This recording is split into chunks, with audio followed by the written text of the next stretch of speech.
जय हिंद प्यारे बच्चों और साथियों। प्रश्नमाला सीरीज़ का ये 5वां वीडियो होगा और जिसमें हम 30 क्वेश्चंस लेंगे विभिन्न क्षेत्रों से और पूरे मनोविज्ञान का लगभग पूरा एरिया कवर किया जाएगा। इसमें 30 प्रश्न दिए हैं और पीछे हम 4 सीरीज़ कर चुके हैं। ये 5वीं सीरीज होगी जिसमें ऐसे प्रश्न चयनित किए गए हैं जिसमें ज़्यादा से ज़्यादा सैद्धांतिक ना होकर व्यवहारिक होंगे। ठीक, आइए बिना लेट लपेट के अपने टॉपिक पे आते हैं और देखते हैं किस प्रकार प्रश्नों को हल करना है। सबसे पहला सवाल है, एक परिस्थिति में अर्जित ज्ञान का दूसरी परिस्थिति में उपयोग क्या कहलाता है? सीखने की विधियाँ, सीखने में स्थानांतरण, सीखने में पठार, सीखने में रुचि।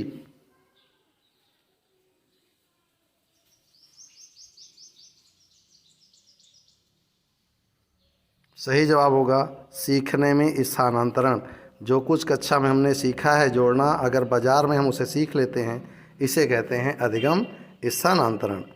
नेक्स्ट सवाल है, अनुभव द्वारा व्यवहार में परिवर्तन क्या कहलाता है? अनुभव द्वारा व्यवहार में परिवर्तन क्या कहलाता है? स्मृति, सीखना, प्रेरणा, चिंतन।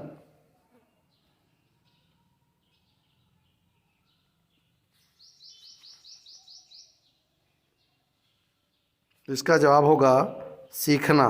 अनुभव द्वारा व्यवहार में परिवर्तन सीखना करता कहलाता या संचयी ज्ञान में उन्नति होना भी अधिगम ही है। अगला है, सांख्यिकी में वह रेखाचित्र जिसमें आवृत्तियों को स्तंभों द्वारा प्रदर्शित किया जाता है क्या कहलाते हैं? स्तंभाकृति, आवृत्ति बहुभुज, संचयी आवृत, रेखाचित्र।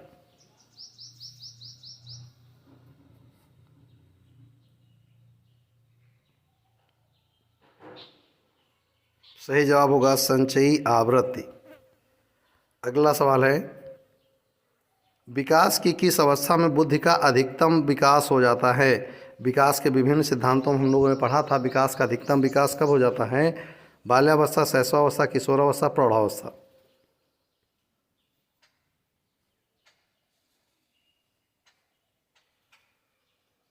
सही जवाब होगा किशोरावस्था। क्वेश्चन नंबर 5, शिशु का अधिकतम व्यवहार आधारित होता है मूल प्रवृत्ति पर, नैतिकता पर, वास्तविकता पर, ध्यान पर।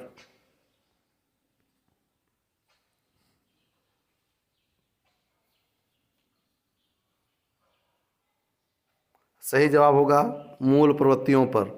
मैकडूगल कहता है, आपने पढ़ा होगा, मैकडूगल ने 14 प्रकार की मूल प्रवृत्तियां बताई थी। कहा था इस दुनिया में हर व्यक्ति इन्हीं से आक्षेपित होकर पैदा होता है और इन्हीं में समाप्त हो जाता है। बिना मूल प्रवृत्तियों के जीवन संभव नहीं है। क्वेश्चन नंबर 6, अंतर्दृष्टि द्वारा सीखने के सिद्धांत में कोहलर ने प्रयोग किया था। अंतर्दृष्टि द्वारा सीखने में सिद्धांत में कोहलर ने प्रयोग किया था किस पर? कुत्ते पर, बनमानुष पर, बिल्ली पर, चूहे पर। कल भी ये क्वेश्चन पूछा था हमने।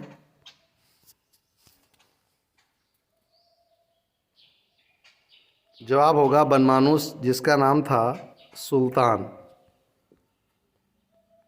क्वेश्चन नंबर 6, क्वेश्चन नंबर 7, यह आवश्यक नहीं है कि उच्च बुद्धि वाले बच्चे भी उच्च होंगे। सृजनशीलता, अध्ययन, विश्लेषण, अच्छे अंक प्राप्त करना।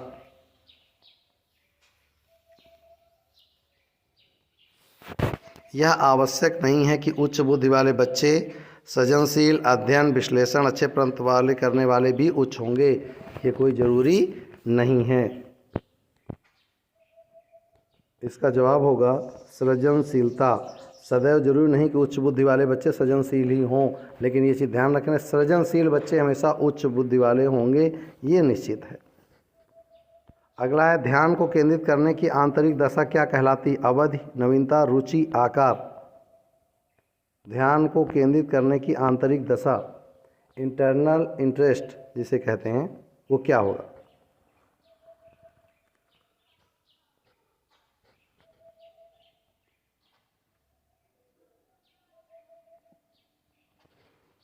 इसका जवाब होगा रुचि, इंटरेस्ट। क्वेश्चन नंबर 9, निम्न में से किस विधि का उपयोग स्मृति को मापने के लिए नहीं किया जाता है? नंबर 1, प्रत्याह्वान, तार्किक, पहचान, पुनः सीखना विधि। क्वेश्चन नंबर 9,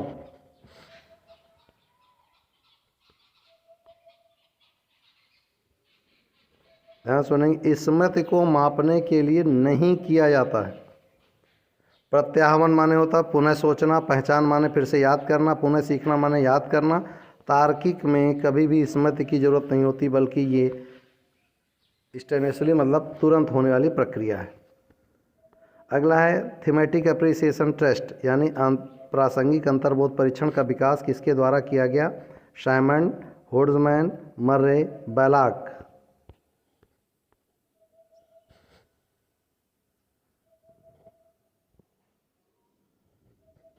सही जवाब होगा मर्रे। इस पे गलत लिखा है, इसका पूरा नाम था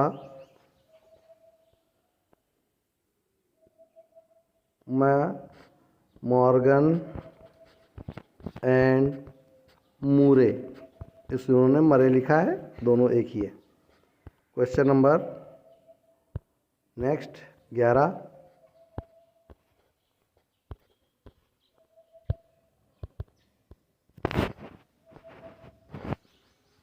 मनोविज्ञान का शिक्षा के क्षेत्र में सबसे बड़ा योगदान है। नंबर 1 विषय केंद्रित शिक्षा, शिक्षा केंद्रित शिक्षा, क्रिया केंद्रित शिक्षा, बाल केंद्रित शिक्षा।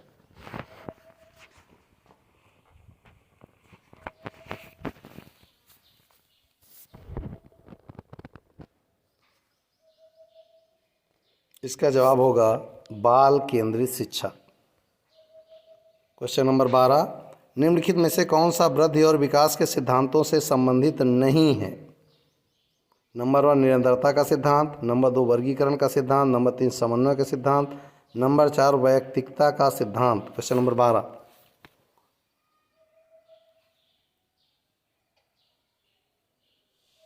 हमने आपको वृद्धि और विकास के सिद्धांत पढ़ाए थे, उसमें कहीं भी हमने वर्गीकरण का सिद्धांत आपको नहीं पढ़ाया है।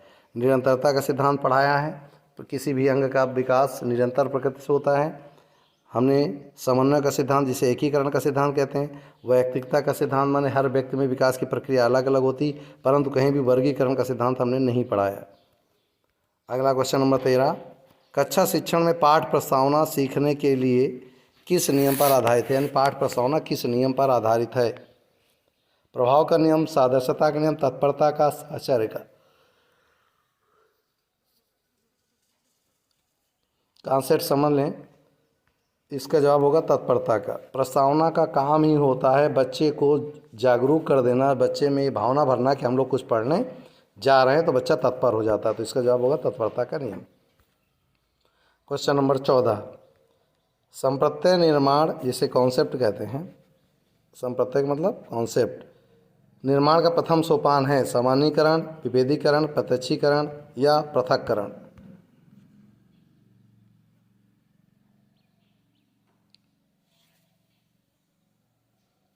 तो इसका जवाब होगा प्रत्यक्षीकरण।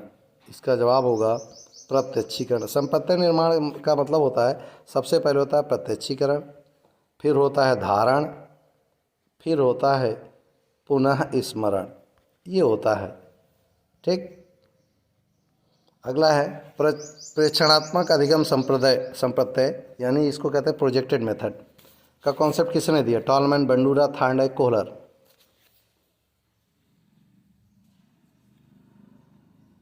इसका जवाब होगा बंडूरा। नेक्स्ट है अधिगम में पावलोव, स्किनर, वाटसन, थार्नडाइक ने प्रभाव का नियम दिया। इसमें से किसने प्रभाव का नियम दिया है? पावलोव, स्किनर, वाटसन और थार्नडाइक। बहुत अच्छा सवाल है, खूब अच्छे से हमने पढ़ा भी है इसको। प्रभाव का नियम किसने दिया था? थार्नडाइक ने। 1716 का डी।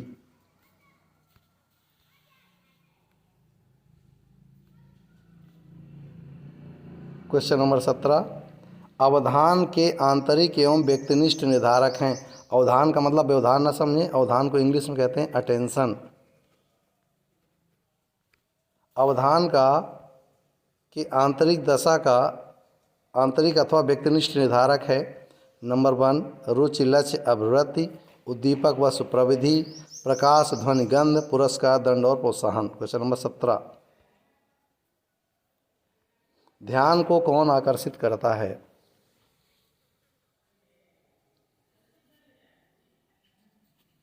जवाब होगा रुचि, लक्ष्य, अभिवृत्ति। क्वेश्चन नंबर 17 का ए।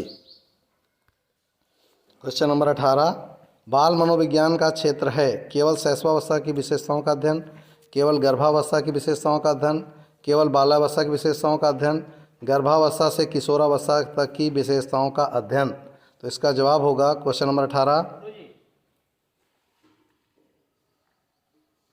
इसका जवाब होगा क्वेश्चन नंबर 18 का डी। डी जवाब सही है। Question number 19।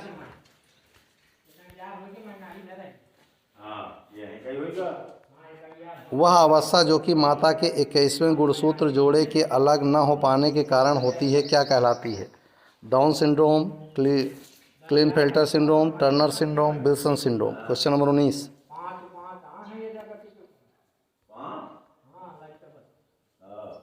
जवाब है डाउन्स सिंड्रोम। Question number 19।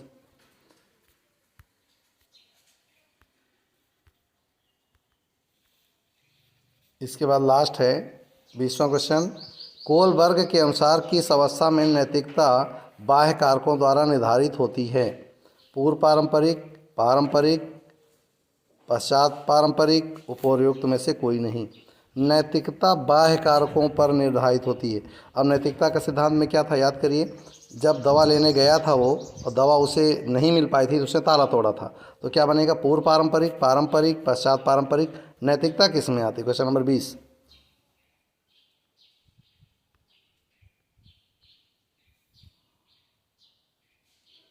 इसका जवाब होगा पूर्व पारंपरिक अवस्था। पूर्व पारंपरिक अवस्था जिसमें हम नैतिकता को छोड़ना नहीं चाहते।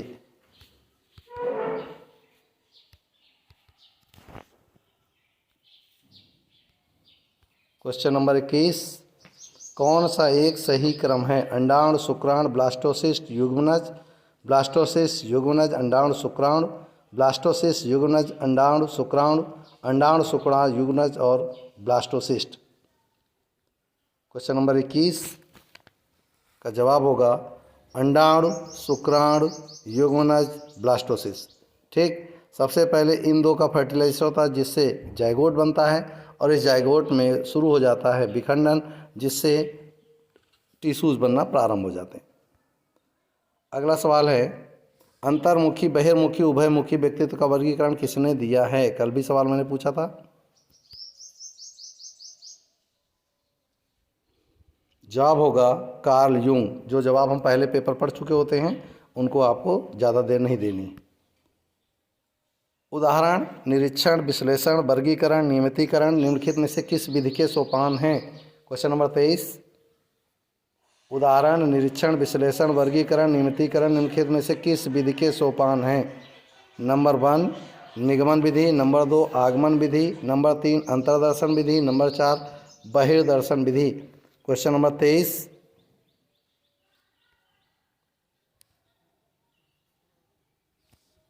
तो इसका जवाब होगा आगमन विधि। हम उदाहरण से तब शुरू करते हैं जब आगमन विधि का प्रयोग करते हैं। Question number 24। फ्रायड के अनुसार हमारे मूल्यों का आंतरीकरण में होता है इदम, अहम, पराहम, परिस्थितियाँ। Question number 24।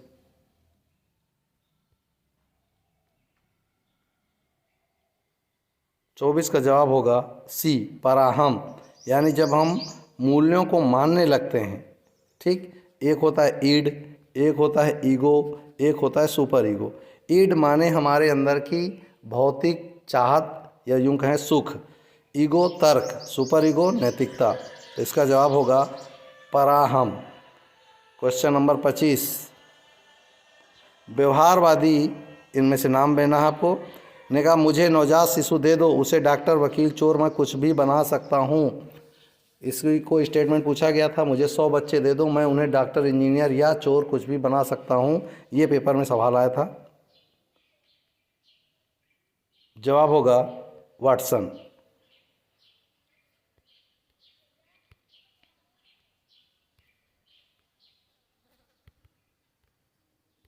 Question number 26।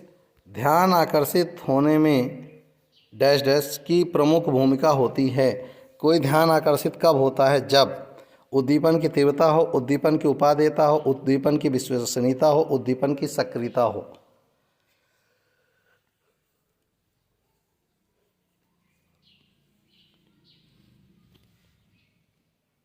इसका जवाब होगा उद्दीपन की तीव्रता।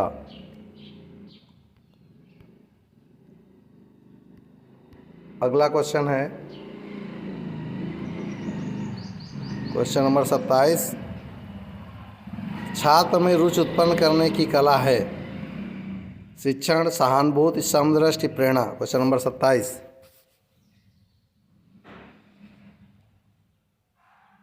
जवाब होगा डी, प्रेरणा छात्र में रुचि उत्पन्न करने की कला है। प्रेरणा छात्र में रुचि उत्पन्न करने की कला है। Question number 28। ग्रहण किए या सीखे गए तथ्यों को धारण करने, पुनः स्मरण करने की असफलता को विस्मरण कहते हैं। विस्मरण का अर्थ है किसी समय प्रयत्न करने पर भी किसी पूर्व अनुभव का स्मरण करने या पहले सीखी हुई किसी क्रिया को, ध्यान से सुनेंगे, करने की असफलता। Question number C, option number C, विस्मरण वह प्रवृत्ति है जिसके द्वारा दुखद अनुभवों को स्मृति से अलग कर दिया जाए। लास्ट है इन तीन में से कोई नहीं। Question number 28। फ्रायड कहता है अगर हम किसी बुरे अनुभव को अपने दिमाग से निकाल दें जिसमें हमें नकारात्मक पुनर्बलन प्राप्त हुआ हो, इसे ही हम विस्मरण कहते हैं। तो विस्मरण वह प्रवृत्ति है जिसके द्वारा दुखद अनुभवों को स्मृति से अलग कर दिया जाता है। SOR स्टिमुलस ऑपरेंट रिस्पॉन्स किसके द्वारा दिया गया? Watson, Koffka, Kohler, Gestalt. Question number 29। अब आप कहेंगे सर SOR तो होता ही नहीं, वास्तव में ये SR होता है, लेकिन ये जो बॉन्ड है वो और कहलाता है। तो स्टिमुलस रिस्पांस थ्योरी किनके द्वारा दी गई? अब इसमें तो है ही नहीं, वास्तव में तो थायराइड का है, लेकिन ये अब इसमें कहेंगे कैसे करेंगे? तो इनमें देखो व्यवहारवादी कौन है? गेस्टाल्टवादी आपको पता ही है, कोफका भी गेस्टाल्टवादी, कोहलर भी गेस्टाल्टवादी, परंतु वाटसन जो है वह व्यवहारवादी है। तो इसमें हम SOR किसको करेंगे? वाटसन को। और आज का लास्ट क्वेश्चन, वह मापनी जिसमें अंतराल मापनी के समस्त गुण के साथ शून्य भी हो सकती है। ठीक भी सुनना, वह मापनी जिसमें अंतराल मापनी के समस्त गुण के साथ पर शून्य भी हो सकती है। नामित मापनी, क्रम सूचक मापनी, अंतराल मापनी, अनुपात मापनी।